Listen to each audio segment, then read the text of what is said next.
تھوڑے دن پہلے ایک دوست بات سنا رہے تھے, حالانکہ ان کو تھوڑی سی غلطی لگ رہی تھی, وہ واقعہ پاکستان کا نہیں, تحریک آزادی کا ہے. تحریک آزادی ہند جب چل رہی تھی تو انگریز نے ایک دفعہ ایسا کیا کہ کہا اذان نہیں پڑھنے دیں گے. یہ مولوی اذانیں دیتے ہیں اور پھر یہ تقریریں کرتے ہیں تو لوگوں کے جذبات اچھال دیتے ہیں, اور لوگ جنگ کرنے کو ہمارے ساتھ کہنے لگے ہم اذان دینے. تھوڑی بھی گورنمنٹ آندی ہے سپیکر ایک کرو, جہاں ٹاؤن چ لوگ رہتے ہیں انہوں کی نیند خراب ہوتی جدو تسی بانگ پڑھتے ہو. سانو چونکہ ڈر ہوتا ہے گورنمنٹ تو لاتے نے چھت تو سپیکر. دیکھا نا آپ نے ایک ایک رہ گیا ہے. بولے کسی سرکاری ملازم کی گورنمنٹ تنخواہ کم کر دینا تو روڈ بلاک ہو جاتا ہے. بھئی تقریر پہ تو پہلے ہی پابندی تھی, سپیکر میں تقریر پہلے نہیں ہوتی تھی. ایسے ہی ہے. بولے نہ تسی جلوس کٹیا جائے, میں کو نہیں کٹانا تھوڑے کولوں کی محبت تو سیاست کا چلن چھوڑ دیا. ہم اگر عشق نہ کرتے تو حکومت کرتے. میں نے کوئی نہیں آپ سے سیاست کرانی, لیکن ایک تکلیف تو سن لینا. خوگر حمد سے تھوڑا سا گلا بھی. کیا ہوتا تھا اسپیکر میں؟ تقریر پہ تو پہلے ہی پابندی تھی. بولے اب کیا ہوتا ہے؟ تو اسپیکر تو سارے اتروا دیے. کیوں اتروائے گئے؟ ہندوؤں کا ملک ہے یہ, کس کو تکلیف تھی اذان کی؟ بولے کیوں تو آئے گئے یہ اسپیکر مسجدوں سے؟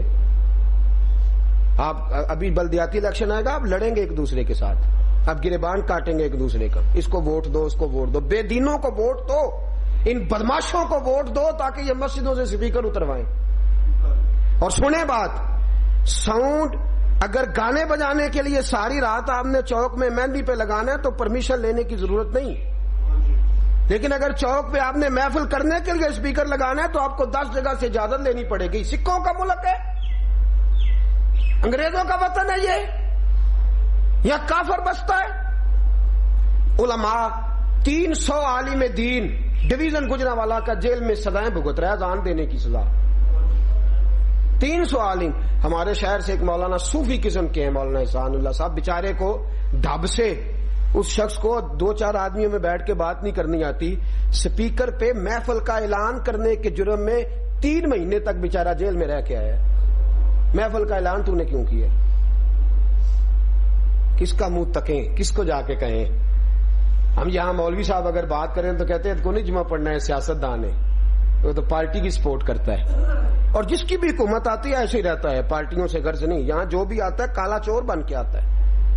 معاذ اللہ تعالیٰ. تھوڑا سا خیال فرمائیں, تھوڑا غور کریں. یہ ظلم اور زیادتی جو ہو رہی ہے یہ نہیں ہونی چاہیے. انگریز اذان بند کرتا تھا تو سمجھ میں آتا تھا, تو اگر مسلمان ہی اذان بند کر دے تو کس سے گلہ کرے؟ تو ہم تو درد سے اپیل ہی کر سکتے ہیں, گزارش ہی کر سکتے ہیں کہ خدا را جانا ہے, سب نے زندگی چھوڑنی ہے, تھوڑا سا اس پہ خیال فرمائیں. اب سنیے, تحریک آزادی کی بات ہے. تحریک آزادی ہند جب انگریز کے حوالے سے چل رہی تھی تو وہاں یہ حال ہوا کہ انگریز نے کہہ دیا کہ اذان نہیں پڑھنے دیں گے, اس لیے کہ مولوی اذانیں پڑھتے ہیں, بڑا کچھ کرتے ہیں, تو پھر مصیبت بنتی ہے, ہم اذان نہیں پڑھنے دیں گے. ایک فاطمہ نامی عورت تھی, پٹنہ کی رہنے والی, تحریک آزادی ہند جو مولانا ابو الاسناد صاحب کی یادداشتوں پہ چھپی ہے اس میں یہ بات لکھی ہے. پٹنہ کی رہنے والی فاطمہ نامی عورت, تو برٹش گورنمنٹ کا جو سب سے بڑا سپہ سالار تھا اس کے گھر کے باہر وہ بیٹھی ہے بی بی, تو اپنی مرضی سے وہ باہر نکلا نا, تو کہنے لگی میں نے سنا تو اذان نہیں پڑھنے دیتا, اذان نہیں پڑھنے دیتا. کہنے لگا ہاں لوگ اذان پیدا کرتے ہیں. کہتی ہے میں اذان سنانے آئی ہوں. کہنے لگا پابندی ہے, 9 بیٹے بی بی لے کے آئی ہے ساتھ, 9 بیٹے, اور انہوں نے لکھا ہے کہ 9 کے 9 بچے اس کے قرآن پاک کے حافظ تھے, اور 9 کے 9 بچے اس کے مولانا فضل حق خیر آبادی کے مرید تھے رحمت اللہ علیہ. اس نے آواز دی, کہنے لگی بیٹا آنا ذرا اذان پڑھنا. ایک بیٹے نے اذان شروع کی, ایک بیٹے نے, اور ابھی اس نے 2 دفعہ صرف اللہ اکبر کہا تھا. تیسری دفعہ اللہ کو اکبر کہا تو اس کے سینے میں گولی لگی ہے, اور چوتھی دفعہ اللہ کو اکبر اس نے کہا تو گرتے ہوئے کہا ہے. تو ماں کہتی ہے بیٹا اذان میں تعطل آ جائے تو اذان صحیح نہیں ہوتی. پیچھے سے ایک بیٹا اور دوڑا آیا ہے, اور بھائی نے جہاں سے اذان چھوڑی تھی اس نے وہاں سے اذان شروع کر دی ہے. اشہد اللہ الہ الا اللہ, اشہد اللہ الہ الا اللہ. دوسری دفعہ کہا ہے تو گولی آئی ہے اور بیٹا گر گیا ہے. تیسرا بھائی دوڑا آیا تو اس نے 2 دفعہ پڑھا اشہدو ان محمد رسول اللہ. گولی آئی ہے, وہ بھی گر گیا ہے, 2 دفعہ کہہ سکا ہے.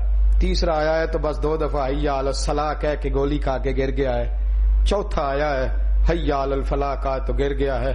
5ویں نے 2 دفعہ اللہ اکبر کہا ہے تو گر گیا.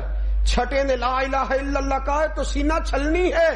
اذان مکمل ہو گئی تو فاطمہ کیا کہتی ہے؟ کہتی ہے فضل حق خیر آبادی کے درس میں بیٹھتی ہوں, سیدہ فاطمہ کا نام لے لے کے جیتی ہوں.